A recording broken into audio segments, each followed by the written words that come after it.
Welcome to Nazir Fears. Like, subscribe, share, and click that bell icon. Steps behind you. Claire Mitchell had always loved late-night walks through the city's quieter streets. There was a serenity in the empty sidewalks, the glow of streetlights reflecting on damp asphalt, and the faint whisper of wind through the trees. But tonight was different. Something felt wrong. Each step she took echoed too loudly, though the streets were empty. A sense of being watched prickled the back of her neck. It started with the faintest sound, the soft, deliberate steps behind her. At first, she assumed it was someone crossing the street, another late-night wanderer.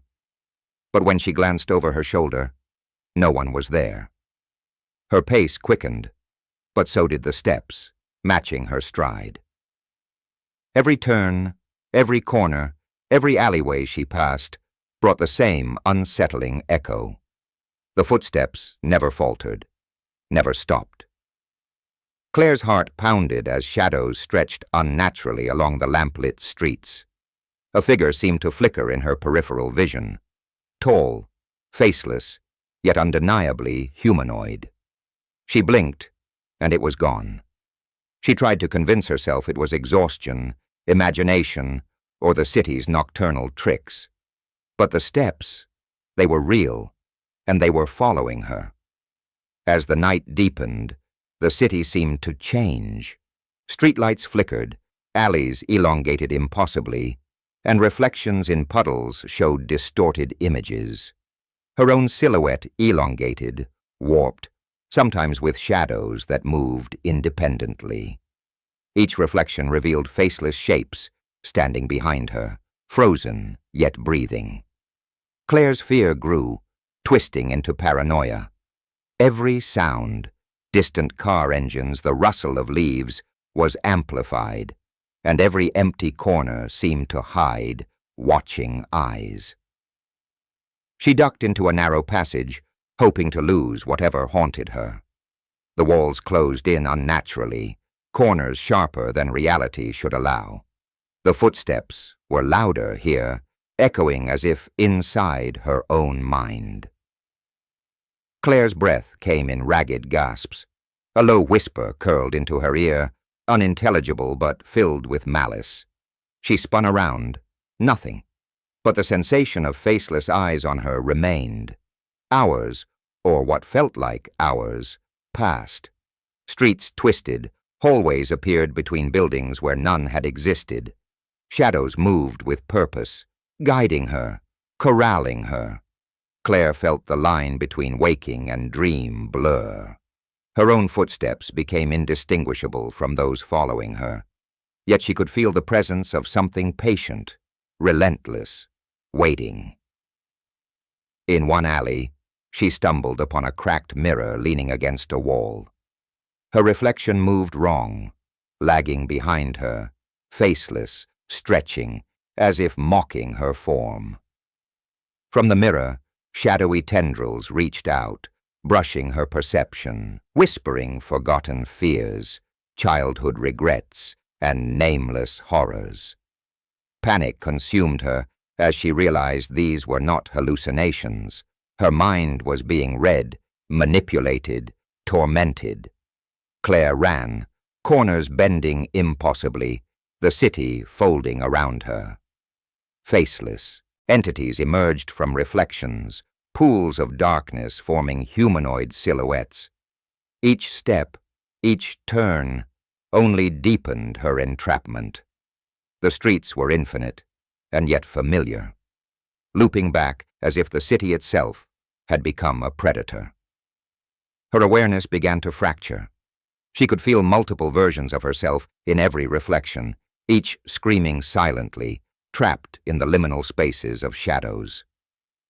The footsteps were everywhere now, a constant, oppressive rhythm. She understood, with dread certainty, that they were not chasing her.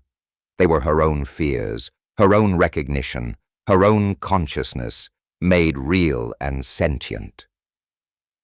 Claire's last coherent thought before the darkness fully consumed her was that the city, these steps, the faceless observers, they waited for attention, thrived on recognition, and once noticed, they never let go.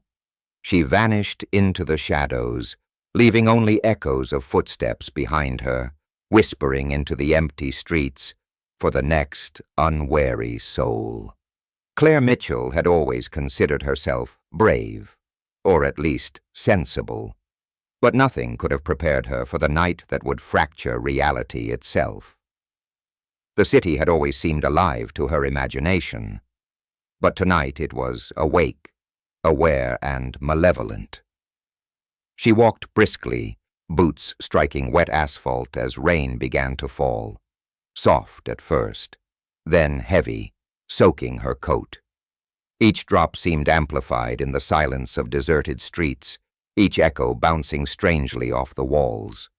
The sensation of being followed started subtly, a soft brush of presence at the edge of her mind, but quickly escalated into a constant, deliberate rhythm, footsteps that matched her own.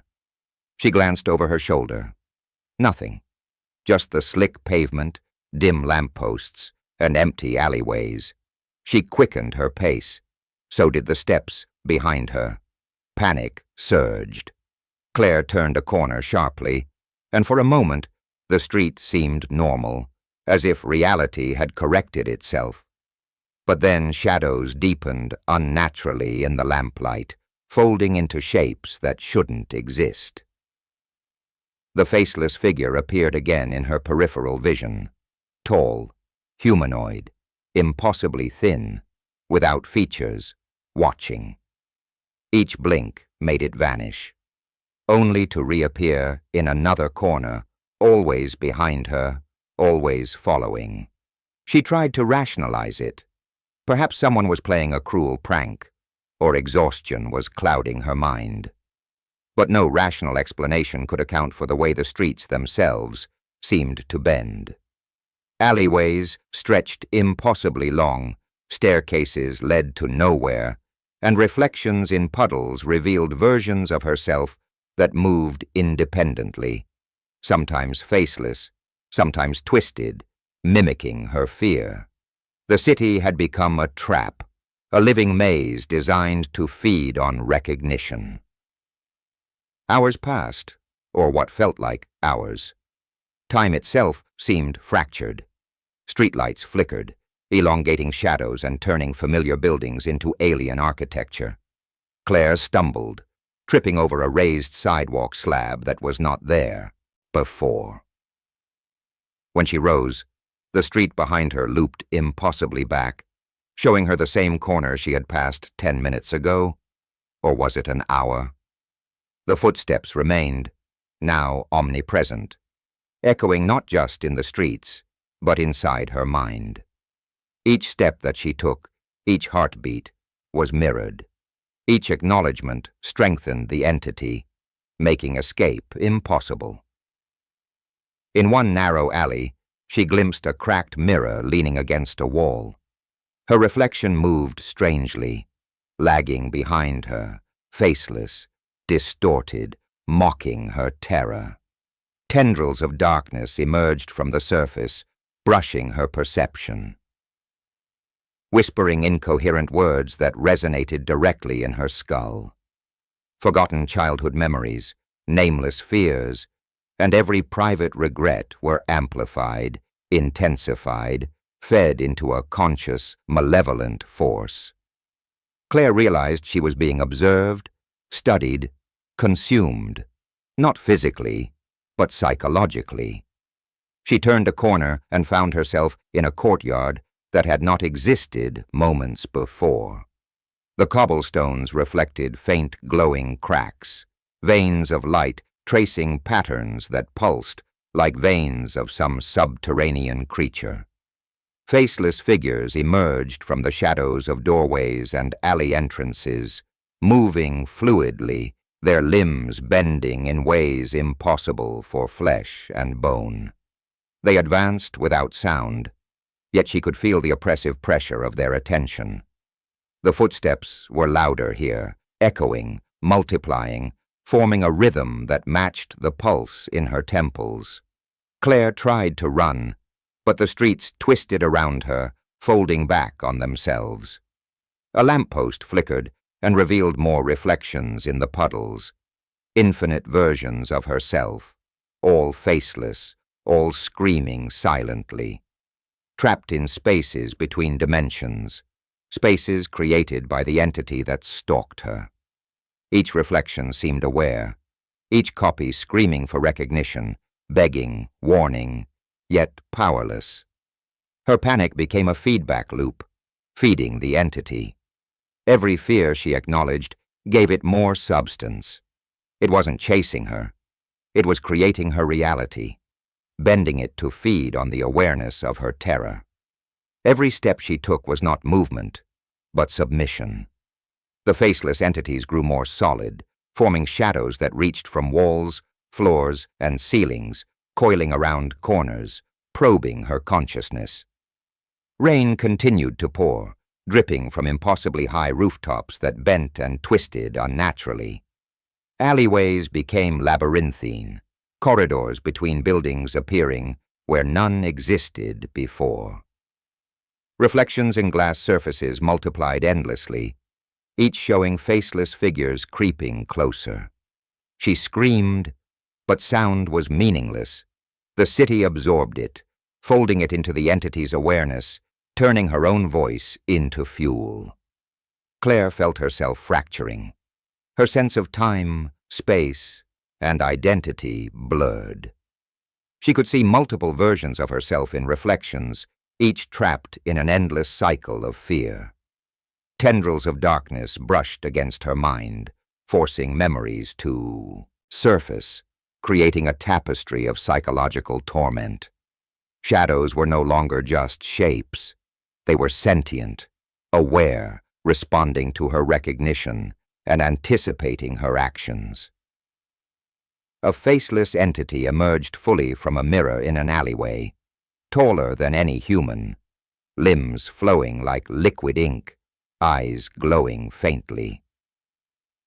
It reached toward her, not physically but mentally, probing for weaknesses, feeding on her fear.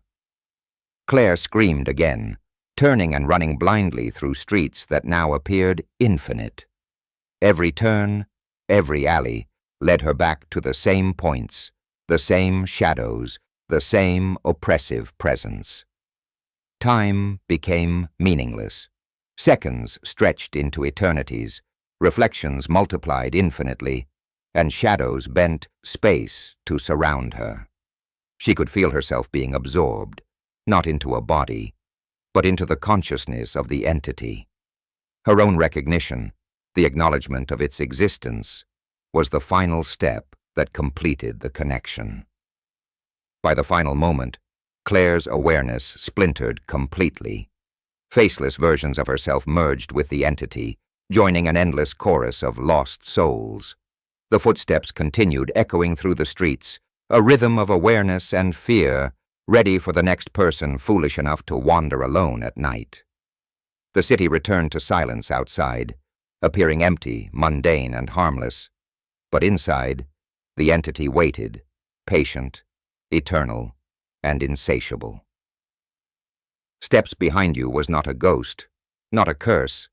It was awareness made flesh, thriving on attention, feeding on fear, and following every step, endlessly.